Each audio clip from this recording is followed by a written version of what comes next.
کیا کہ وہ چلے گئے اور سارے چلے گئے کمرے سے، بس میں بیٹھا ہوں، ڈاکٹر صاحب بیٹھے ہیں۔ اب میرے یہاں بازو کے بال کھڑے ہو گئے، مجھ سے میرے منہ سے آواز نہ نکلے، اور ڈاکٹر صاحب بھی مجھے اپنی ٹوپی اتار کے بالکل ایسے گھور رہے ہیں۔ ڈاکٹر صاحب کی فکر سے جو ایک بات جس نے مجھے بہت متاثر کیا وہ یہ تھی کہ قرآن کو صرف،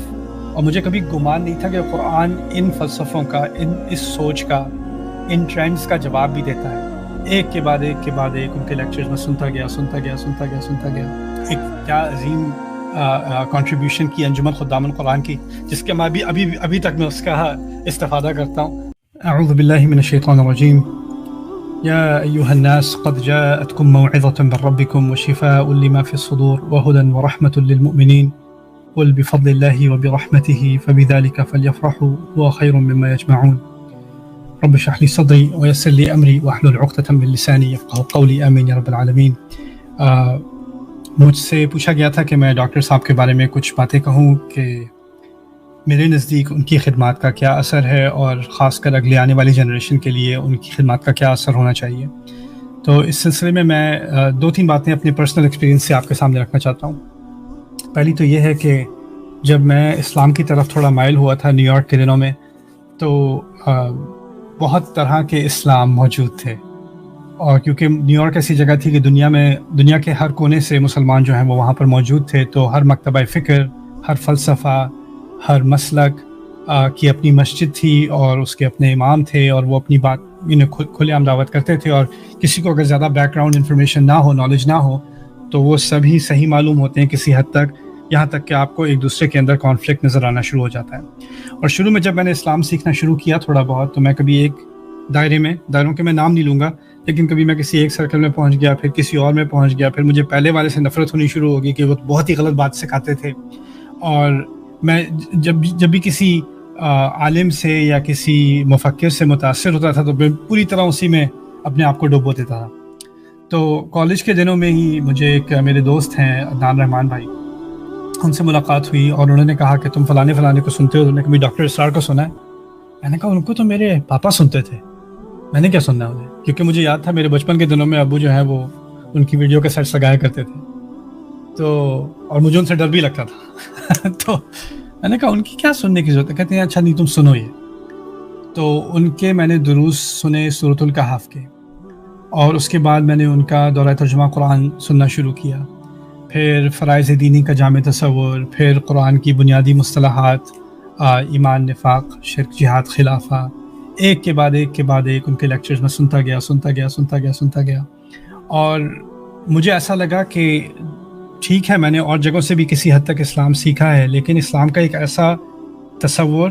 جس میں اس کے تمام حصے ایک ساتھ جڑ کر ایک ہولسٹک تھاٹ آپ کے سامنے آ رہی ہے، ایک منظم فکر آپ کے سامنے آ رہی ہے، جس میں ہر چیز کا آپس میں ایک جوڑ ہے،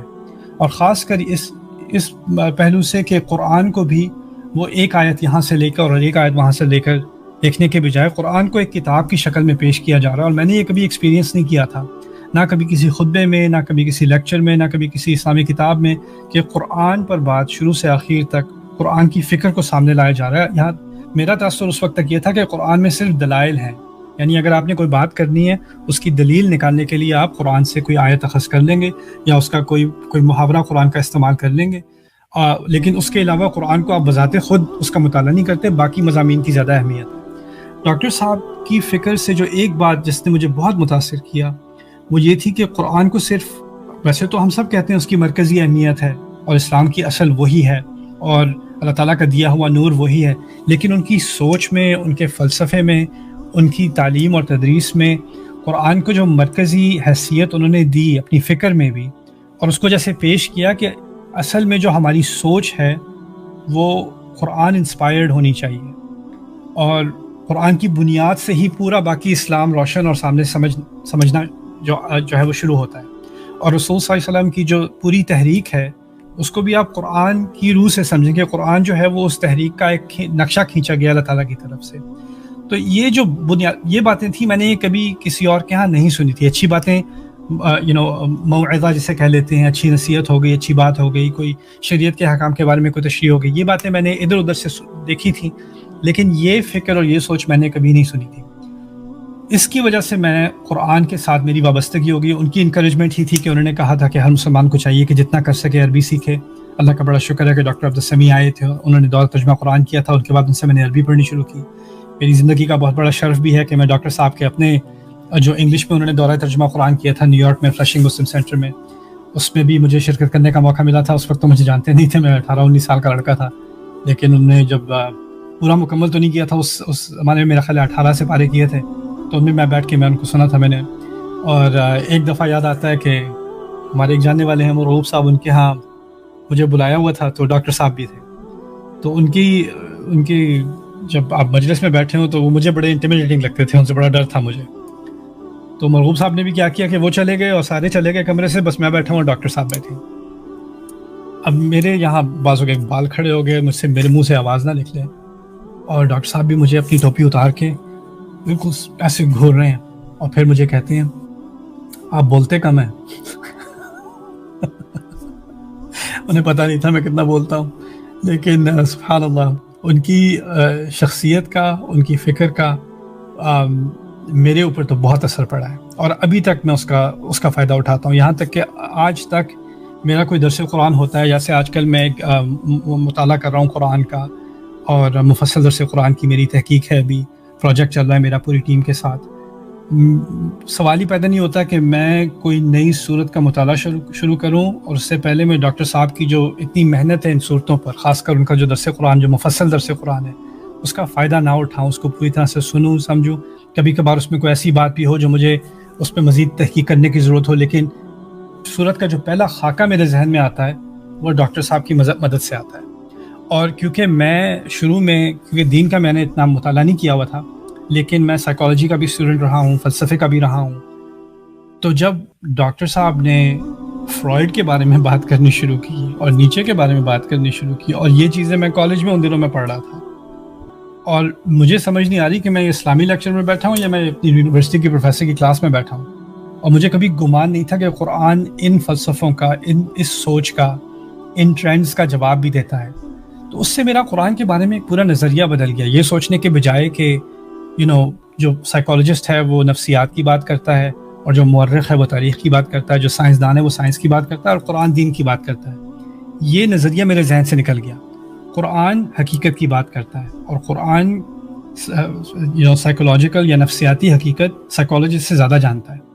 قرآن تاریخی حقیقت مورخ سے زیادہ جانتا ہے, اور اس پر زیادہ ایکوریٹ تبصرہ کر سکتا ہے. یعنی ان تمام علوم کو, ان کا علوم کا سب سے جو ان کے اوپر جو العلیم ہے وہ اللہ تعالیٰ ہے, اور اس نے یہ کلام نازل کیا ہے. تو اس سے قرآن کی جو فوقیت ہے وہ کلمۃ اللہ العلیٰ, وہ ڈاکٹر صاحب نے ذہن میں بٹھا دی. اور وہ ان کا, میں ساری زندگی میں ان کا احسان مند رہوں گا کہ جو قرآن کی فوقیت انہوں نے ذہن میں بٹھائی ہے, اس کا مجھے پرسنلی تو بہت بہت فائدہ ہوا ہے. اور میرے نزدیک اس کی اب ایک جنریشن آ گئی ہے جب